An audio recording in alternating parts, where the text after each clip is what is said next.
The little match girl. Most terribly cold it was, it snowed. And was nearly quite dark. And evening, the last evening of the year. In this cold and darkness there went along the street a poor little girl. Bareheaded. And with naked feet. When she left home she had slippers on. It is true, but what was the good of that? They were very large slippers, which her mother had hitherto worn, so large were they, and the poor little thing lost them as she scuffled away across the street. Because of two carriages that rolled by dreadfully fast. One slipper was nowhere to be found, the other had been laid hold of by an urchin. And off he ran with it. He thought it would do capitally for a cradle when he some day or other should have children himself.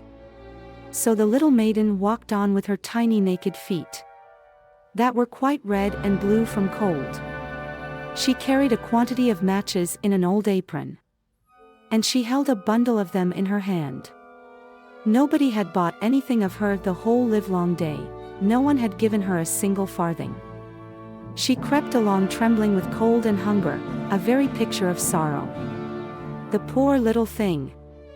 The flakes of snow covered her long fair hair, which fell in beautiful curls around her neck, but of that, of course, she never once now thought. From all the windows the candles were gleaming, and it smelt so deliciously of roast goose. For you know it was New Year's Eve, yes. Of that she thought.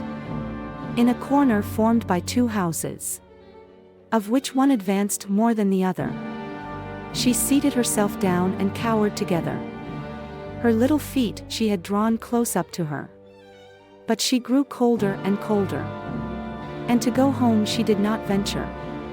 For she had not sold any matches and could not bring a farthing of money.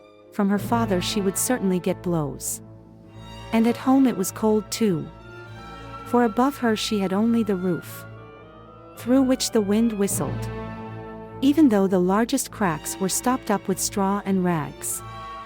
Her little hands were almost numbed with cold. Oh! A match might afford her a world of comfort. If she only dared take a single one out of the bundle, draw it against the wall, and warm her fingers by it. She drew one out. Whisht! How it blazed! How it burnt! It was a warm, bright flame, like a candle. As she held her hands over it, it was a wonderful light. It seemed really to the little maiden as though she were sitting before a large iron stove, with burnished brass feet and a brass ornament at top. The fire burned with such blessed influence, it warmed so delightfully. The little girl had already stretched out her feet to warm them too, but the small flame went out. The stove vanished, she had only the remains of the burnt-out match in her hand. She rubbed another against the wall, it burned brightly.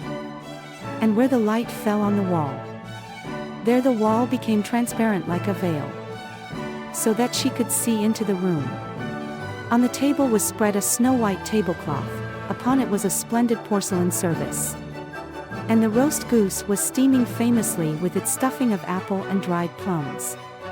And what was still more capital to behold was, the goose hopped down from the dish, reeled about on the floor with knife and fork in its breast, till it came up to the poor little girl, when the match went out and nothing but the thick, cold, damp wall was left behind.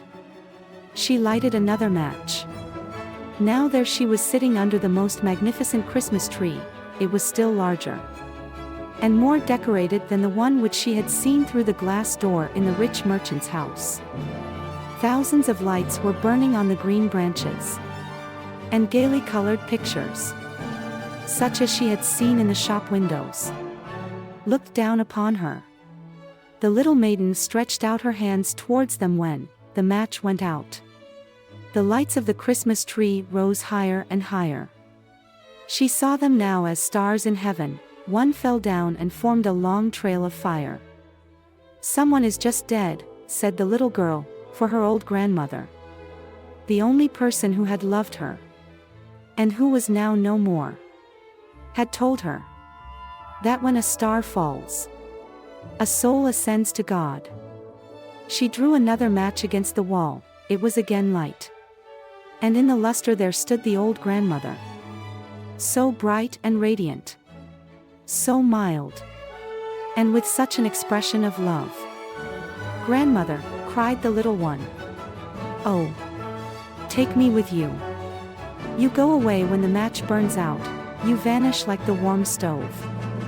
Like the delicious roast goose. And like the magnificent Christmas tree." And she rubbed the whole bundle of matches quickly against the wall.